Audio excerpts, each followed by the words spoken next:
Cabinet భేటీకి సంబంధించి మరింత సమాచారం మా ప్రతినిధి ధనుంజయ్ అందిస్తారు. ధనుంజయ్, కేబినెట్ భేటీకి సంబంధించి వివరాలేంటి?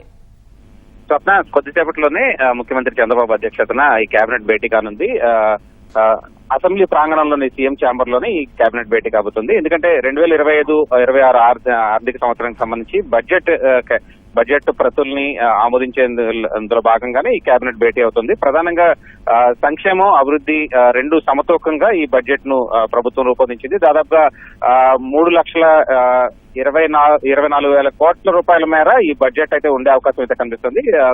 ఉదయం 10 గంటల తర్వాత మంత్రి పయ్యావుల ఈ బడ్జెట్ ను ప్రవేశపెడతారు శాసనసభలో. అలాగే శాసన మండలిలో కొల్లు రవీంద్ర ఈ బడ్జెట్ ను ప్రవేశపెడతారు. ఆ తర్వాత 48,000 కోట్లతోటి సుమారుగా 48,000 కోట్లతో వ్యవసాయ బడ్జెట్ ను మంత్రి అచ్చెన్నాయుడు శాసనసభలోను, అలాగే మంత్రి పి నారాయణ శాసన మండలిలో ప్రవేశపెట్టే అవకాశం ఉంది. మొత్తంగా ఈ సంక్షేమంతో పాటు అభివృద్ధి, అలాగే భాషా సంస్కృతికి సంబంధించి కూడా ఈ బడ్జెట్ లో రూపకల్పన చేసినట్టు తెలుస్తుంది. మొత్తం వచ్చే ఆర్థిక సంవత్సరానికి సంబంధించి తల్లికి వందనం, అలాగే అన్నదాత సుఖీభవ, మత్స్యకార భరోసా, ఇలా వివిధ పథకాలను అందించే విధంగా ఆర్టీసీలో మహిళలకు ఉచిత ప్రయాణం లాంటి పథకాలను కూడా ఈ బడ్జెట్ లో కేటాయింపులు ప్రభుత్వం చేస్తోంది.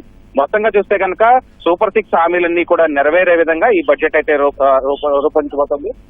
మొత్తం చూడాలంటే కనుక ఈ అభివృద్ధి అలాగే సంక్షేమం సమతూకంగా ఈ బడ్జెట్ ఉండే అవకాశం ఉంది. మొత్తంగా ఈ బడ్జెట్ ని ఆమోదం తెలియజేసేందుకే రాష్ట్ర కేబినెట్ భేటీకి అవుతుంది. కొద్దిసేపట్లోనే ముఖ్యమంత్రి చంద్రబాబు అధ్యక్షతన ఈ కేబినెట్ భేటీ అవుతుంది.